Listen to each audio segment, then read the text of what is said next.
एकच आवाहन करीन सगळ्यांनाच की मतदान करणं गरजेचं आहे, मतदानासाठी उतरणं गरजेचं आहे, मतदान वाढलंच पाहिजे आपल्या देशामध्ये आणि लोकशाहीसाठी मत हे फार महत्त्वाचं आहे। त्याच सोबत आपण पाहतोय की उष्णता वाढत चाललेली आहे, अनेक राज्यांमध्ये हीट वेव्ह आहे। सगळ्याच राजकीय कार्यकर्त्यांना मी विनंती करीन की मतदान राजांना तुम्ही आवाहन करत असताना उतरवत असताना सगळ्यांनी स्वतःची काळजी घ्यावी, हे फार महत्त्वाचं आहे। राज्यभरात तुम्ही दौरे करताय, काय परिस्थिती आघाडीची राहणार आहे आणि काय वाटतं काय किती जास्तीत जास्त आपण जर बघितलं तर कुठेतरी आघाडीमध्ये अंतर्गत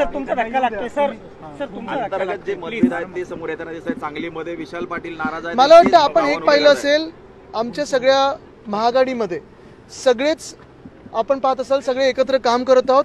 काही काही ठिकाणी खेचाखेच होत असते, कारण महत्त्वाची गोष्ट म्हणजे आमची तिथे ताकद सगळ्यांची म्हणून होत असते आणि प्रत्येकाला वाटतं की महाविकास आघाडीसाठी सीट आम्ही जिंकू शकतो। पण सगळे मतभेद आता बाजूला ठेवलेले आहेत, ज्या काही दावे होते ते पण संपलेले आहेत। सगळ्या सीट्स घोषित झालेल्या आहेत, कुठेही काही आता काही चर्चा नाही, काही कन्फ्युजन नाही आहे। सगळे जसे आहेत नेमलेले ते तसेच्या तसे लढणार आहेत। आपण पाहत असाल दुसऱ्या बाजूला जी महायुती आहे, मग भाजपा असेल, मिंदी गट असेल, फुटलेली राष्ट्रवादी काँग्रेस असेल, ईडी असेल, ह्यांच्यामध्ये भांडण आहेत, ती काही सुटत नाहीयेत आणि ते अजून त्यांच्याकडे उमेदवार मिळत नाहीयेत। जे आहेत ते देखील उभे राहायला तयार नाहीयेत। मोदी की गॅरंटी या निवडणुकीत किती चालेल? मला वाटतं महाराष्ट्रात ठाकरे गॅरंटी चालते। 400 पारचा नारा ते देत आहेत, तुम्हाला वाटतं ते 400 पार?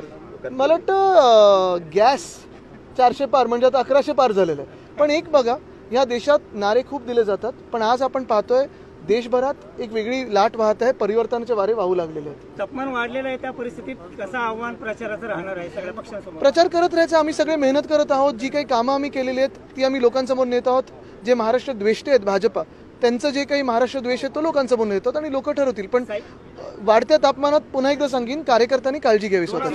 साईंच्या भूमीत तुम्ही आहात, काय आज साईबाबांकडे प्रार्थना करा? जे मनात असतं तेच त्यांना माहिती असतं, म्हणून काही मागायचं नाही, दर्शन घ्यायला येतं नाही। 2014 उद्धव साहेबांनी ज्या वाकचौऱ्यांचा गद्दार म्हणून उल्लेख केला होता, आज पुन्हा त्यांच्यासाठी आपण पाहिलं असेल ते स्वतः स्वतःहून आले उद्धव साहेबांकडे आणि ते काम करायला आलेले आहेत। पण कधी त्यांनी गद्दारी करून, म्हणजे त्यावेळी जसं आपण सांगताय जे घाण महाराष्ट्र द्वेष्टे राजकारण करत आहेत तसं नाही केलं।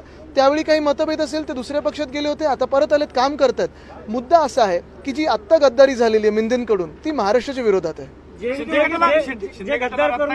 रत्नागिरी सिंधुदुर्ग मतदारसंघ देखील मिळाला नाही, नारायण राणेला तिथं उमेदवारी आता 40 लोकांनी पुढचा विचार करावा।